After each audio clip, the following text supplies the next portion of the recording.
In the queue, I have a question for Rashid. You are a trade unionist, and throughout the whole world, and this is something I learned the other day when Foreign Secretary Mrs. Kanabadi, who has just come in, she talked about the civil service. How about productivity in the civil service? Wherever you go in the world, people almost scoff at civil servants, and they don't believe in their level of productivity. Now, you being a trade unionist, what do you have to say about this throughout the whole world, and how do you find that working in Mauritius when it comes to productivity in the civil service? Thank you, Sanjeev Malu, Chairman of the National Productivity and Competitiveness Council and moderator of the day. And thank you for giving me the opportunity to enlighten our audience by answering to your question. In fact, many people, rightly or wrongly, get the impression, and just as has been mentioned by my colleague on my left, they have another idea about the civil service.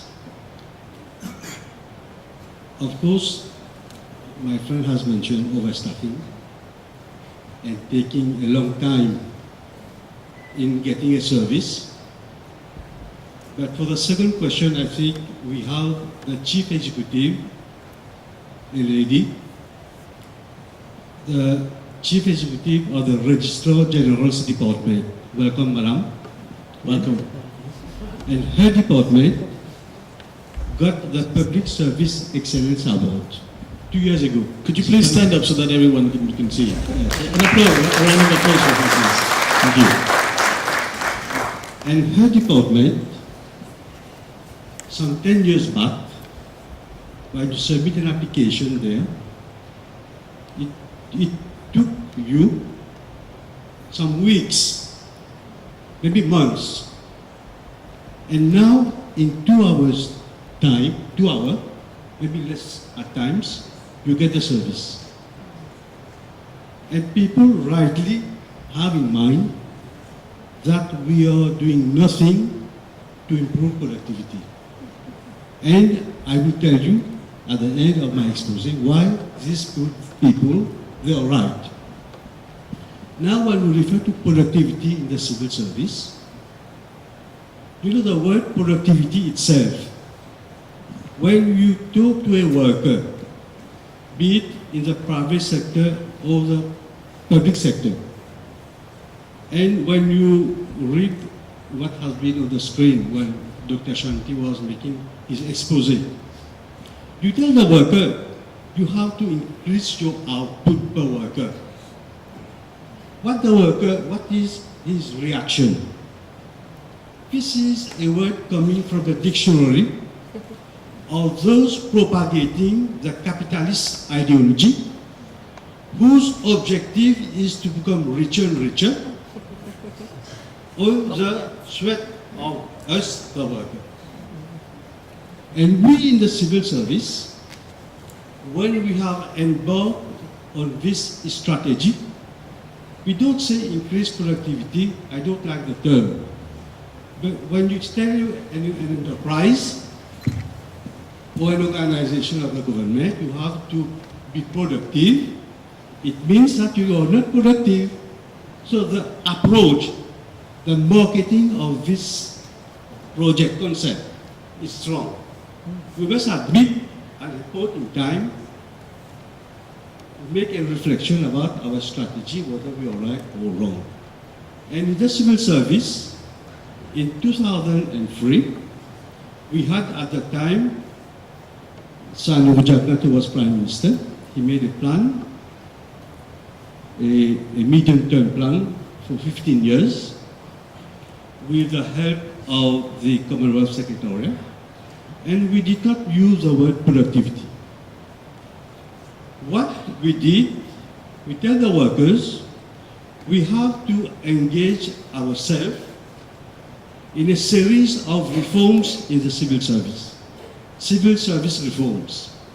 And we knew that to get a passport, you have to wait for 2 weeks or 3 weeks. And to get a company registered with a register of companies, it took months. You're in the business, you know that. And now it takes 1 or 2 hours. So we don't tell the worker you have to be productive or more productive. We just say that we are embarking on a series of reforms to make Mauritius more competitive. And we tell the worker, why should we be more competitive? Because we have challenges in front of us.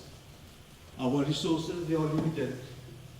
And the exigencies of our customers, they are higher now. They don't have time to wait. You have to respond to their needs at the shortest time. And they cannot come to your office at 9 and wait up to 4 o'clock. So we devise strategies and we took into consideration the impact of globalization and also the ICT. At that time, 10 years ago, it was not as advanced as it is today. We took all these into considerations and embarked on a series of reforms. And 2 main reforms, formally, since Mauritius existed, until 2004 or 5, 2005, the way we prepared our annual budget, we call it line budgeting. What is line budgeting? For this year you get 100 rupees, next year we put 5%. So we lay emphasis on input. When we engage in our reforms, we say, no, now we are looking at output and outcome. And we have to inculcate in each citizen of a country this concept of results-oriented. We did not mention productivity. We say we must be results-only oriented. Whatever be the output, we shall give you the resources, but what is important, we should measure the output and the outcome. I cannot say that we have been successful 100%, but when we make an inventory now, we can say that we have progressed a lot.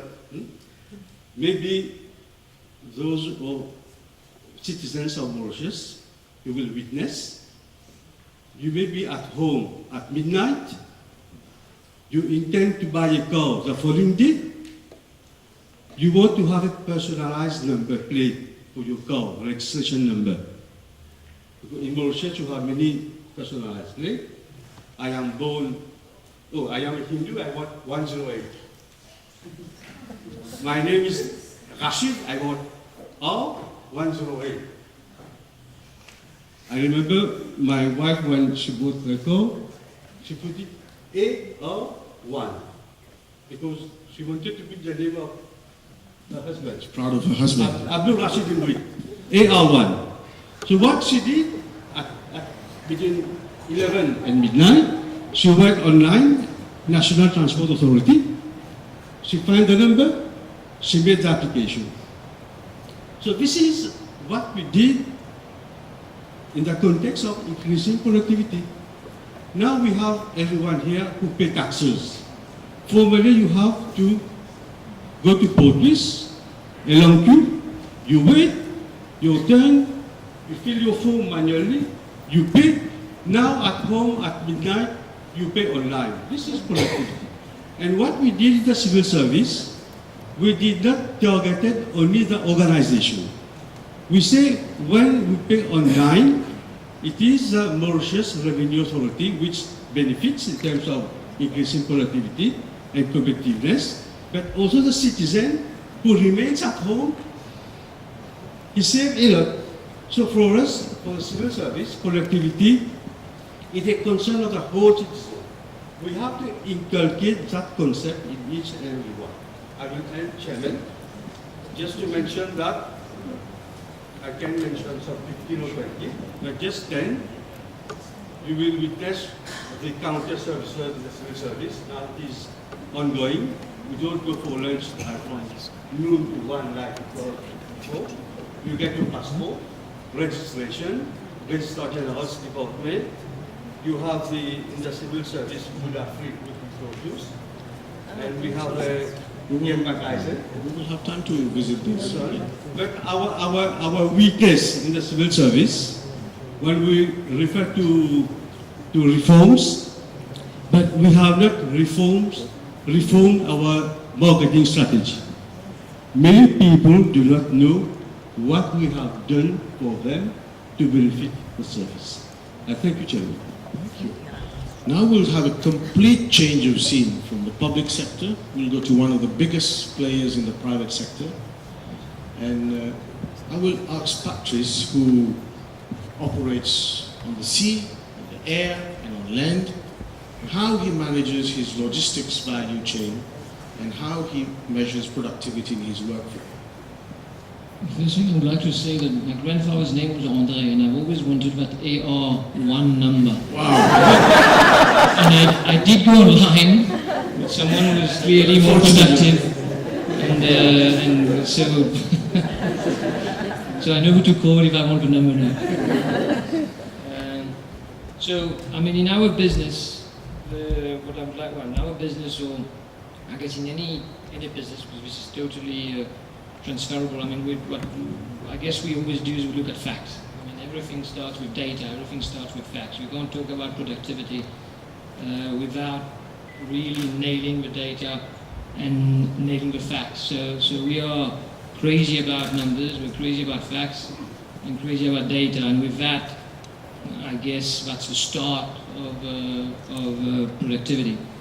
The other thing that we consider really important, which is linked to the data, which is linked to the facts, is benchmarking.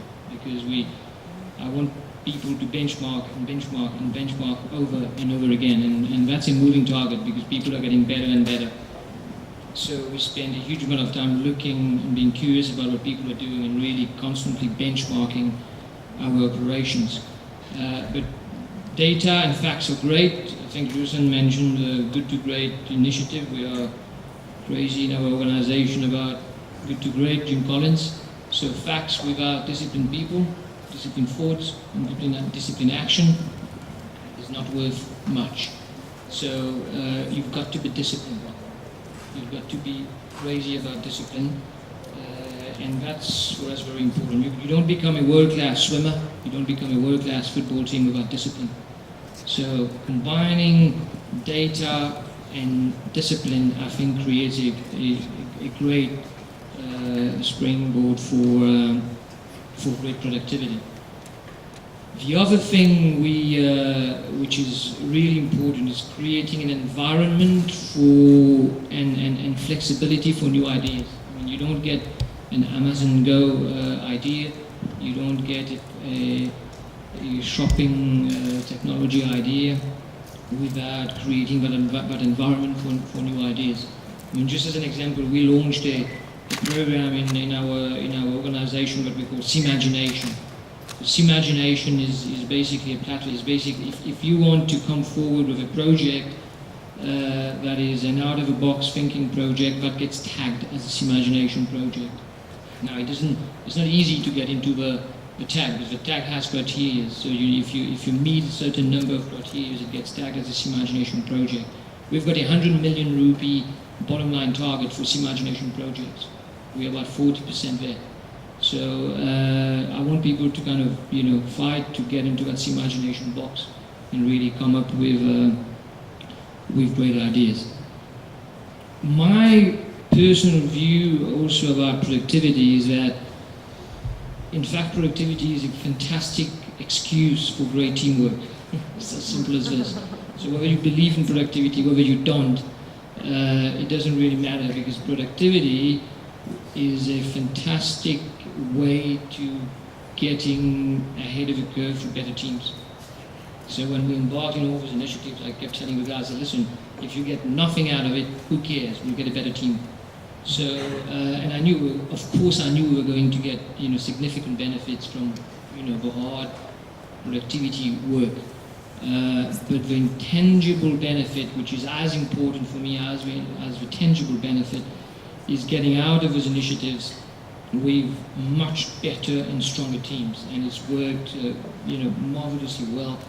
And I think we've got a huge opportunity to do better, but it's worked. It works really well.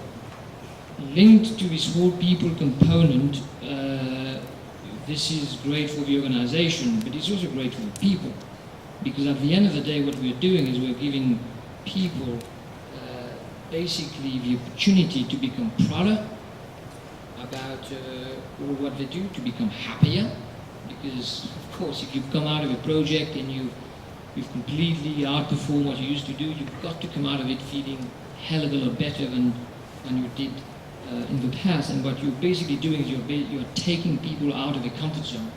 So the people component, the soft side of the productivity initiatives, for me is even more important than the hard stuff. The output per worker. The output per worker is just the outcome at the end of the day. But if you get an output per worker through having fantastic teams, great fun, proud people, someone coming home to say, telling to their families how great their day has been, and I mean that's for me hell of a lot important than the output per worker. So that's for me very important. The last thing I just want to say about what we've done in the seafood around productivity is what I would call productivity